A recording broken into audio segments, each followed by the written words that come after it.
తాకట్టులో ఉన్న బంగారాన్ని విడిపించి ఆ రోజున్న మార్కెట్ ధర కట్టి మిగిలిన డబ్బును మీకు అందిస్తుంది కొమ్మూరి గోల్డ్. నమస్తే, నేను ముఖేష్. ఈరోజు మనతో పాటు ఉన్నారు ప్రముఖ జ్యోతిష్య వాస్తు పండితులు, జ్యోతిష్య వాస్తు శిక్షణ నిపుణులు, శ్రీ లలితాదేవి ఉపాసకులు బ్రహ్మశ్రీ నానాజీ పట్నాయక్ గురూజీ గారు. నమస్కారం గురువు గారు. శ్రీమాత్రే నమః. బ్రహ్మం గారు చెప్పినట్టు ఈ కలియుగంలో వీరభోగ వసంతరాయలు రాబోతున్నారు, ధర్మాన్ని నిలబెట్టబోతున్నారు అని చెప్పేసి కొంత చర్చ అయితే జరుగుతుంది సార్. ముఖ్యంగా కలియుగంలో ధర్మం మొత్తం నశించినప్పుడు ఆయన అవతరించబోతున్నాడు అని చెప్పేసి అయితే చెప్పడం అయితే జరుగుతుంది. సో ఏంటి సార్ అసలు ఇది? ఒకటండి, కలియుగం చాలా మంది ఇప్పట్లో ఏదో అంతమైపోతుంది అంటున్నారు. ఇప్పట్లో ఏమవ్వదు, ఇంకా చాలా సంవత్సరాలు ఉంది. మనకి జస్ట్ ఒక మొదటి పాదం మాత్రమే నడుస్తుంది. ఇంకా కలియుగం ఇంకా 4 పాదాలు ఉంది. అంటే మనుషులంతా చనిపోతారా సార్ చివరికి ఎండింగ్ వచ్చేసరికి? ఎట్లా అన్నట్టు అంటే మీరు ఒకసారి అబ్జర్వ్ చేయండి. ఒక 30 ఏళ్ళకి ఇప్పటికీ మనకి బయట అట్మాస్ఫియర్ ఎలా ఉంది చూడండి ఒకసారి. అవును, చనిపోతున్నారు. 30-40 ఏళ్ళ క్రితం మీకు గాలి చాలా చాలా స్వచ్ఛంగా ఉండేది. 40 ఏళ్ళ క్రితం వరకు కూడా. 40 ఏళ్ళ నుంచి స్లోగా మనకి వాతావరణంలో పొల్యూషన్ ఎక్కువైంది. అంటే ఈ పొల్యూషన్ ఇంకా ఇంకా ఇంకా పెరిగే స్థితికి వెళ్ళొచ్చు, లేదా అవేర్నెస్ పెరిగి అమ్మో ఈ పొల్యూషన్ పెరుగుతుంది అని చెప్పి పవర్ రిలేటెడ్ ఇట్లాంటివన్నీ వస్తే కూడా కొంత మార్పు వస్తుంది, రాదనట్లేదు. కానీ మీకు ఈ వాతావరణంలో పొల్యూషన్స్ ఇవన్నీ ఒక ఎత్తు అయితే మనిషిలో ఉండేటువంటి లక్షణాలు చాలా మారిపోతున్నాయి. వాయావర్స లేకుండా, ధర్మం అనేటువంటిది లేకుండా ఎప్పుడైతే పెరుగుతూ ఉంటుందో, ఎప్పుడైనా సరే ధర్మము లేకుండా అధర్మం పెరిగినప్పుడు భూదేవికి భారం పెరుగుతుంది. ఓకే. అప్పుడు ఆ భూదేవి వెళ్ళి విష్ణుమూర్తిని వేడుకుంటుంది, నేను ఈ పాపును మోయలేకపోతున్నాను అని. అప్పుడు ఆ యొక్క విష్ణువు ఒక అవతారాన్ని దాల్చి, కల్కి అవతారం దాల్చి భూమి మీదకి వస్తాడు.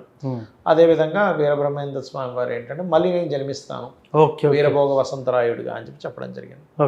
అయితే మనం ఎంతసేపు కూడా వీరబ్రహ్మేంద్ర స్వామి, పోతులూరు వీరబ్రహ్మేంద్ర స్వామి వారిని ఎంతసేపు ఆయన చెప్పిన ప్రిడిక్షన్స్ వరకే తీసుకుంటాం. అవును. కానీ ఆయన చాలా విషయాలు చెప్పాడు, చాలా సాధనా మార్గాలు చాలా చెప్పారు ఆయన.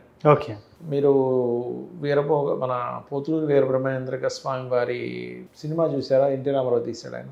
చూడలేదు. అంటే పుస్తకం చదవకపోయిన మూవీ చూసిన అందులో ఏమవుద్దంటే, ఒకసారి ఇట్లాగే ఒక చర్చ జరుగుతుంటుంది ఆ ఊర్లో వాళ్ళు ఏం చేస్తారంటే ఈయన మీద ఏదో నిందలేస్తారు. ఓకే. నిందలు వేసినప్పుడు ఆ సంఘటన జరుగుతూ ఉంటుంది. ఆ ఊరి యొక్క మునసబు చుట్ట కాల్చుకుందాము నిప్పు కోసం అనగానే అతను ఆ ఊరి గ్రామ దేవతని, అమ్మ మున్సబు గారు చుట్ట కాల్చుకుంటారని నిప్పు తీసుకురా అంటే ఆ కూర్చున్నటువంటి విగ్రహం నిలబడి నడుచుకుంటూ వచ్చేస్తుంది. అంటే దీన్ని బట్టి మనం అర్థం చేసుకోవాల్సింది ఏంటి? దేవతని కదిలించే శక్తులు ఉన్నాయి మన దగ్గర, దేవతని కట్టే శక్తులు ఉన్నాయి. దేవతని కడతారు, తెలుసా మీకు? అవును, తెలుసు సార్. దేవతని కడతారు. దేవతని కట్టడం, దేవతని కదిలించడం, దేవతని ప్రసన్నం చేసుకోవడం, దేవత చేత లేదా కొన్ని ఎనర్జీస్ చేత కొన్ని పనులు చేయించుకోవడం. ఇప్పుడు మీరు అదేది మనకి మొన్న ఒక సినిమా వచ్చింది చూడండి, ఏది మన కల్కి కాదండి, ఒక మూవీ వచ్చింది. అందులోపల వాడు ఎక్కడో ఉండే రాజకీయ నాయకుని ఇక్కడ నుంచి టప్పని లేపేస్తాడు. ఒక సినిమా వచ్చింది మొన్న ఈ మధ్య. ఈ శక్తులతోనే.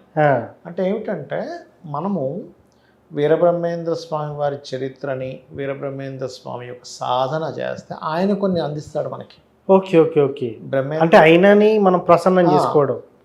గురుమంత్రం ఉంటుందండి. గురుమంత్రానికి వీరబ్రహ్మేంద్ర స్వామి వారి నామంతో కలిపి ఉంటుంది. రెగ్యులర్గా మీరు సాధన చేయగా ఏమవుద్దంటే, దేవతలు కానివ్వండి, పోతులూరు వీరబ్రహ్మేంద్ర స్వామి కానివ్వండి, వీళ్ళు స్వప్నంలోకి వచ్చి మీరు ఏ మార్గం వైపు అయితే వెళ్దాం అనుకుంటున్నారో దానికి ఇంకా సపోర్ట్ చేయడానికి ఎలా మీరు మంత్రం చేసుకోవాలో చెప్తారు. ఓకే. అతని యొక్క వృత్తాంతంలో ఒకసారి ఇలాగే ఒక ఊరు నుంచి వెళ్తూ ఉంటాడు. ఆ ఊళ్ళో ఉన్న వాళ్ళందరూ ఏంటంటే ఆయన హేళన చేస్తాడు. ఓకే.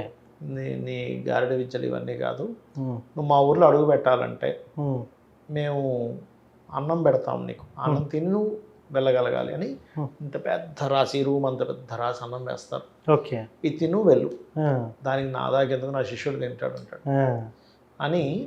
మనకి అష్టసిద్ధులను ఉంటాయి.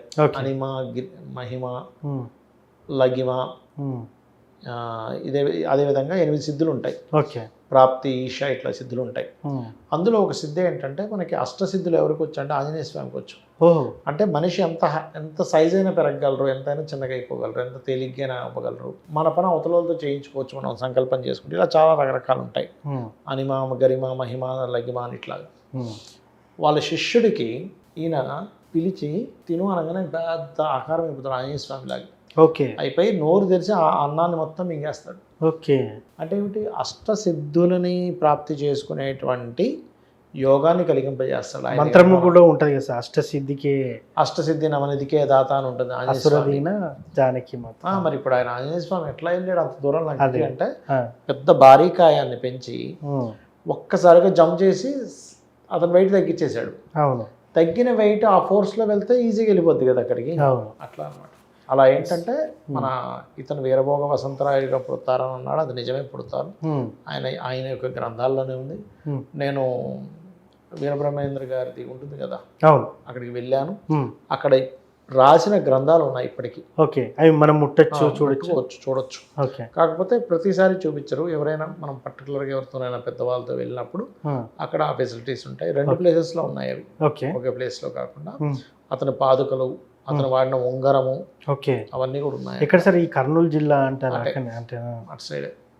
సార్ ఇంకోటి సార్, ఇప్పుడు బ్రహ్మం గారు నిజంగానే లోపల అంటే ఆయన సజీవ సమాధి అయ్యారని తెలుసు, అంతేగాని ఇప్పుడు ఆయన చనిపోయిన అన్నట్టు కూడా ఎక్కడ ఆనవాళ్ళు కూడా లేవు. చనిపోవడం కాదు, సజీవ సమాధి అయ్యారు. అంటే బతికే ఉన్నారు. మీరు గనక అక్కడికి వెళ్ళి ఆయన ఉన్నటువంటిది ఏదైతే ఉందో ఇప్పుడు ప్రస్తుతం అక్కడికి వెళ్ళి మీరు గనక స్మరణ చేసుకుంటే అతని ప్రెజెన్స్ మనకు అర్థమవుతుంది.